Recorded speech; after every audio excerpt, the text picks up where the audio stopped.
Welcome back to another powerful episode where we break down game-changing insights for your growth journey. Today, Michael and I are unpacking some of the rawest, most transformative wisdom about mental toughness I've ever encountered. This literally shifted how I think about perseverance, suffering, and what it means to truly know yourself.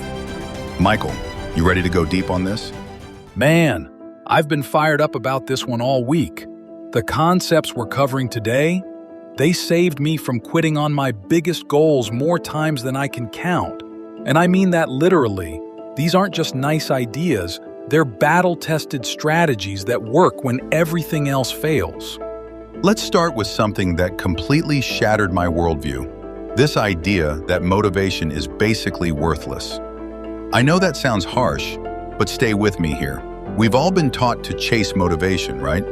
Find your why, get inspired, watch the motivational videos. Right, and that's exactly the trap that keeps people stuck.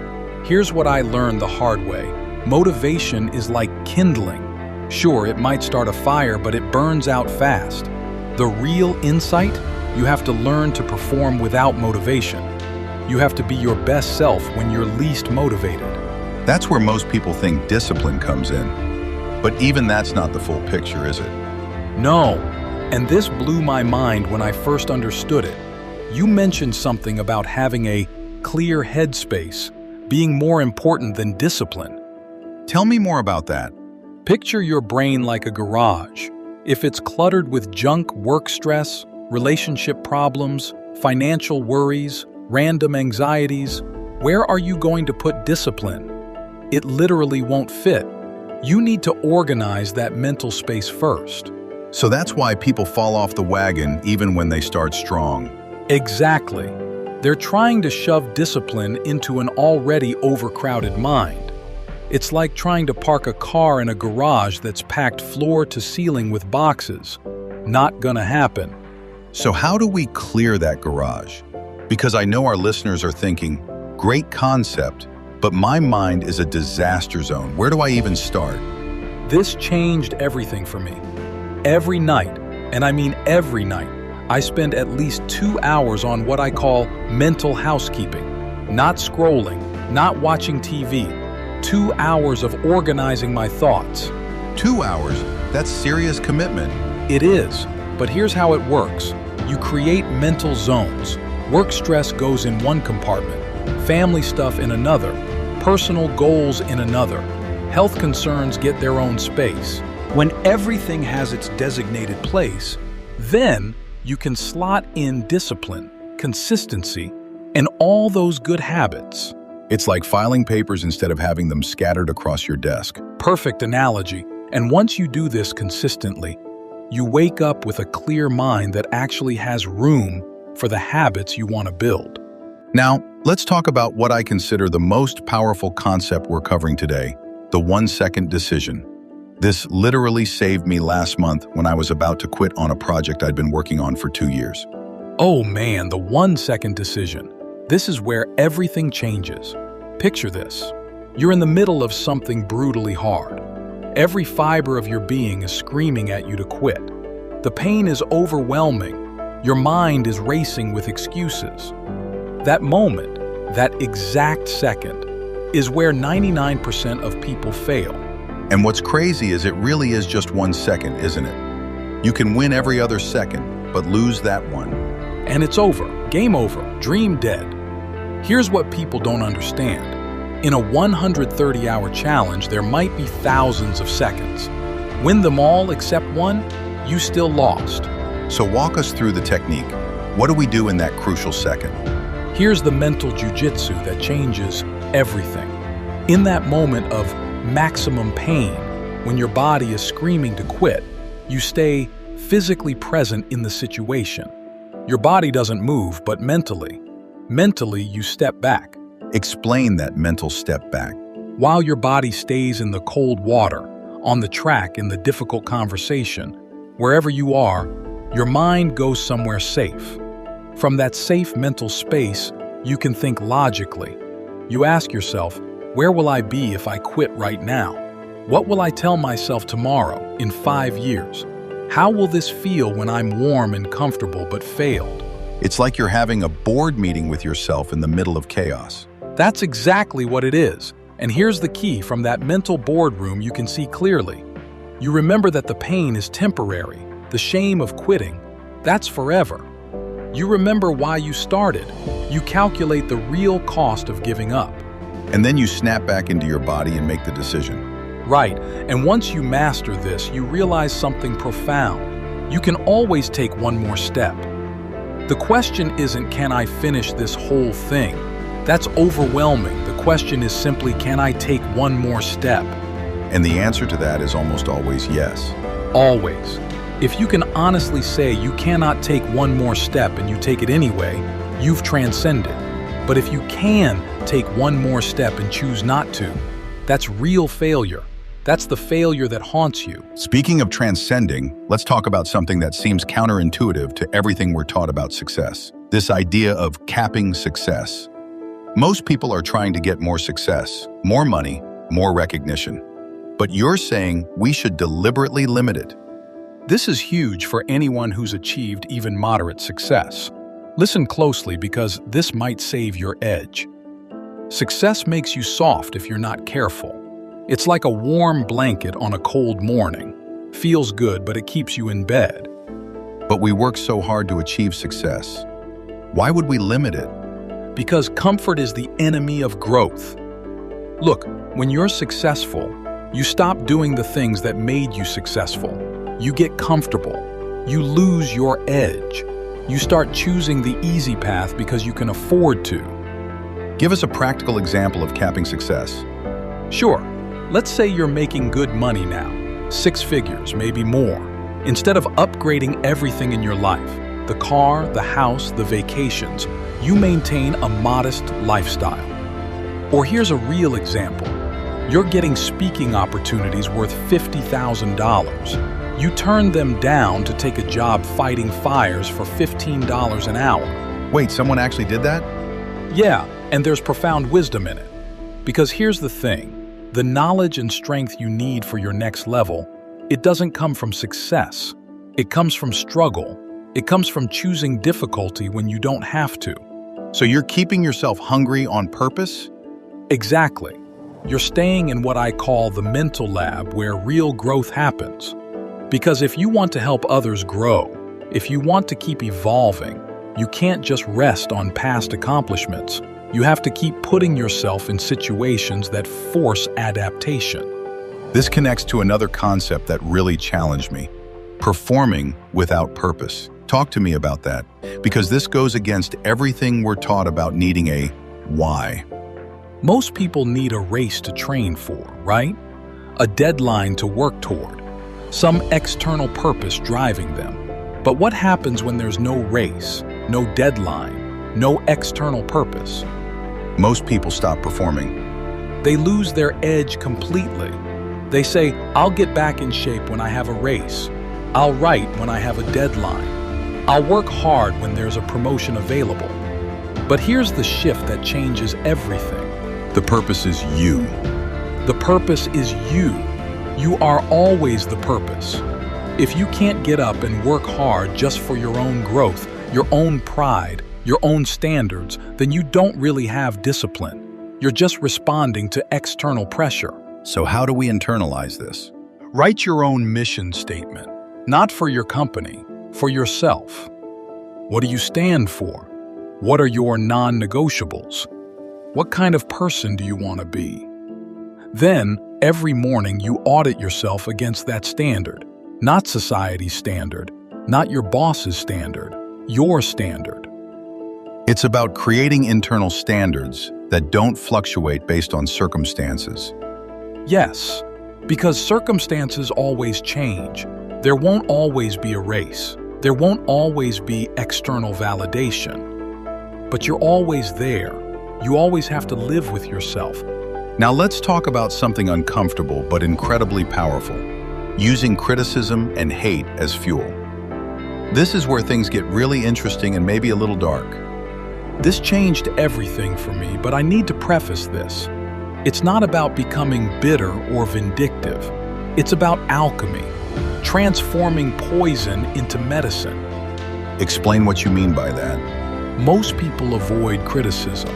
It hurts, so they block it out, delete the comments, pretend it doesn't exist. But there's another way. Instead of avoiding it, you study it, you learn from it, you use it.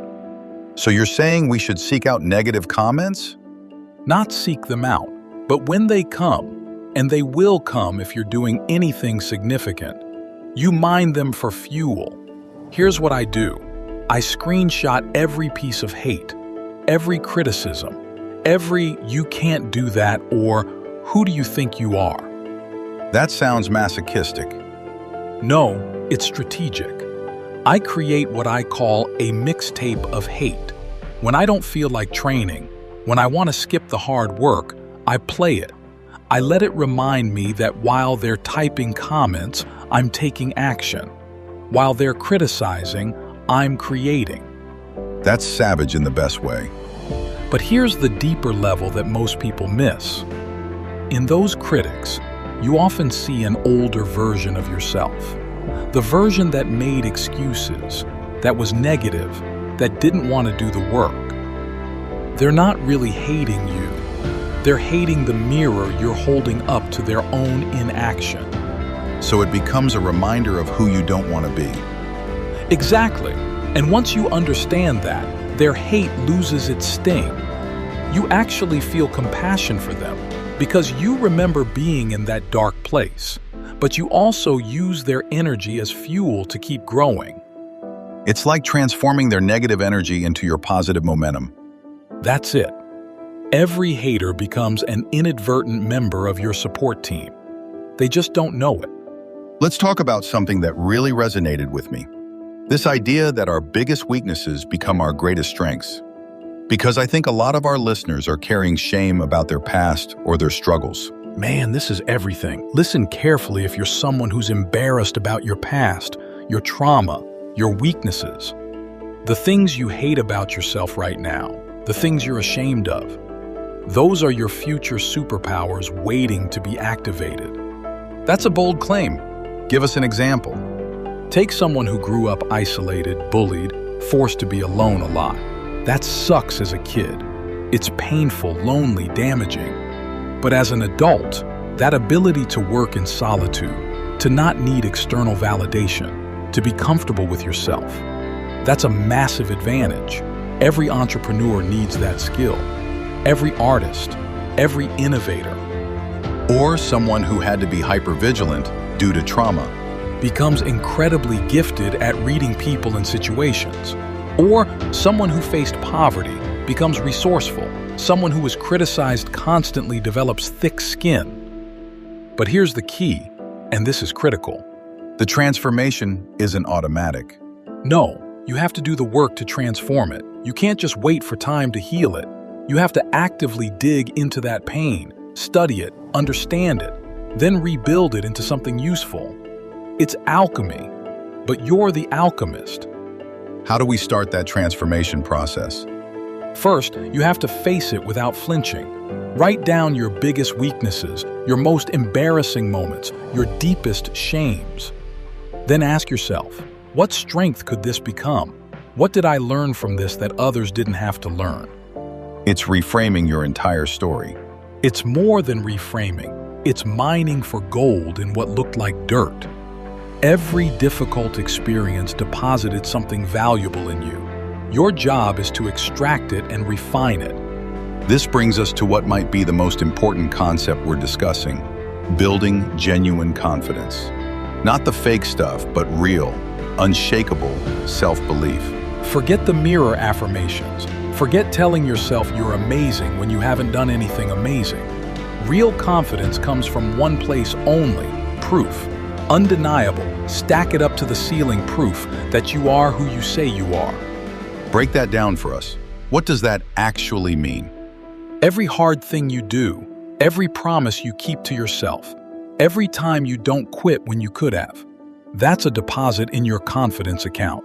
You're building evidence, so when your mind says you can't, you have receipts. You can say, actually, I can, and here's my proof. Here's the list of times I did the impossible. It's like building a resume for yourself.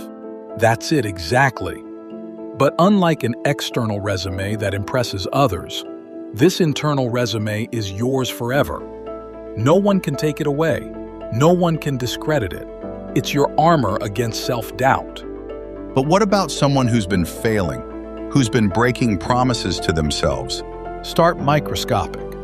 Can you keep one small promise to yourself today? Not next week, not when you feel ready. Today.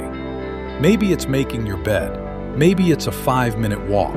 Maybe it's drinking 1 glass of water. The size doesn't matter. What matters is that you do it.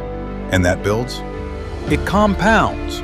1 kept promise becomes 2. 2 becomes 10. 10 becomes a new identity. But it starts with pride. You have to have enough pride in yourself to say, I deserve better than what I'm giving myself right now. What goes through your mind when you read them? Multiple things. First, I remember when criticism like this would have crushed me. That shows growth. Second, I see their pain because happy, successful people don't spend time writing hate. Third, and most importantly, I think while you were typing this, I was training. While you were hating, I was creating. You're converting their negative energy into your fuel. But here's the advanced level. Sometimes in those criticisms, I see my old self. The version of me that was negative, that made excuses, that resented others' success. It's like looking at an old photo and thinking, thank God I'm not that person anymore. Has any criticism ever contained truth that helped you? Absolutely. Sometimes buried in the hate is a grain of truth. Maybe my delivery was too harsh. Maybe I was being arrogant without realizing it. The key is to extract any useful feedback without taking in the poison. That requires serious emotional intelligence. It does, but it's a skill you can develop. Learn to see past the emotion to any valuable information. Take what serves you, discard what doesn't. Use it all as fuel. Let's dive into something you touched on. The concept of performing for yourself versus performing for others. This seems fundamental. This is everything. Most people are performing for an audience, their parents, their peers, their social media followers. But what happens when the audience disappears? What happens when no one's watching? They stop performing. They completely fall apart because their motivation was external. Their standards were external. Their entire identity was built on others' approval. Take that away and there's nothing left. So how do we shift to internal performance? Start by doing things no one will ever know about. Wake up early when no one's checking. Work out when no one's watching. Keep promises to yourself that you never tell anyone about. Build a secret resume of victories that are just between you and you. It's like being your own witness. You become the audience that matters most. Your approval becomes the gold standard. When you can look yourself in the mirror and know, not hope, not pretend, but know, that you gave everything, that's real power. But don't we need some external accountability? External accountability can be a tool, especially when starting, but it shouldn't be the foundation. Use it like training wheels, helpful at first, but eventually you need to ride on your own, or you'll never go fast or far. There's something here about the difference between confidence and arrogance. How do we build genuine confidence without becoming insufferable? Real confidence is quiet. It doesn't need to announce itself. Arrogance is loud because it's compensating for insecurity. When you have real proof, real accomplishments built in solitude, you don't need to broadcast it. It's the difference between knowing you can and needing others to know you can. Exactly. Confident people are often the most humble because they have nothing to prove. They've already proven it to the only judge that matters, themselves. You mentioned something earlier about studying energy. What does that mean practically? When you've been through real trauma, real struggle, you develop a sixth sense for people's energy. You can walk into a room and immediately feel who's genuine and who's not, who's safe and who's dangerous, who's building and who's destroying. How did you develop this? Survival. When you grow up in chaos, reading energy becomes life or death. Is Dad in a good mood or should I hide? Is this person going to help me or hurt me? You learn to read micro-expressions, body language, vocal tones. And this translates to adult life? It becomes a superpower in business, relationships, everything. While others are listening to words, you're reading the energy behind them. You can spot a liar, a manipulator, or conversely, a genuine person instantly. Can this be learned if you didn't grow up that way? Absolutely. Start paying attention to how you feel around different people, not what they say, how you feel. Do you feel energized or drained, expanded or contracted, safe or on edge? Your body knows before your mind does. That's incredibly useful for navigating relationships and opportunities. Just remember, this skill came from pain. Be grateful if you're learning it by choice rather than necessity, and use it wisely. Reading energy is power, and power requires responsibility. Let's address something difficult. What about people who say this mentality of extreme ownership and no excuses is toxic?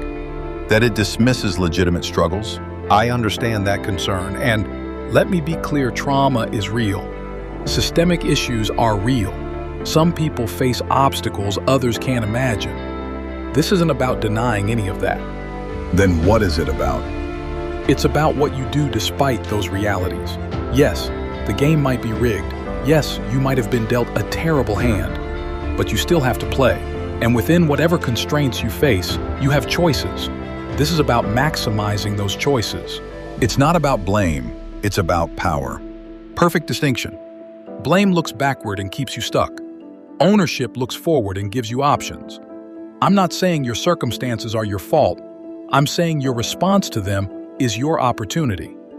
What about mental health struggles? Depression, anxiety, ADHD. These are real barriers. They are absolutely real, and if you have them, your battle might be harder than others. But that doesn't mean you don't fight. It means you fight smarter. It means you get help. It means you adjust strategies, but you still show up. The tools might need to be different. Exactly. Maybe your running 12 miles is getting out of bed and taking a shower. Maybe your cold plunge is making one phone call. The principle remains, do the hard thing for you, whatever that is. Push your edge, wherever it currently sits. You talked about finding peace in the battle. That seems paradoxical. Can you explain? Most people think peace comes from comfort, from everything being easy and settled. But there's another kind of peace. The peace of knowing exactly who you are because you've tested yourself. The peace of having nothing to prove because you've already proven it to yourself. Peace through trial by fire. When you've voluntarily faced your demons, when you've pushed to your limits and beyond, when you've answered the question, what am I capable of? There's a deep peace in that knowledge. You're no longer afraid of yourself or what life might demand. Because you know you can handle it. Because you've already handled worse. Because you chose suffering and conquered it. Now, when life brings involuntary suffering, you're prepared. You've been training for this. You know the moves. For someone inspired by all this but overwhelmed about where to start, what's day one? Day one is today, and it's simple. One promise to yourself. One. Maybe it's, I will make my bed. Maybe it's, I will drink 8 glasses of water. Maybe it's, I will walk for 10 minutes. Pick something small enough that you cannot fail.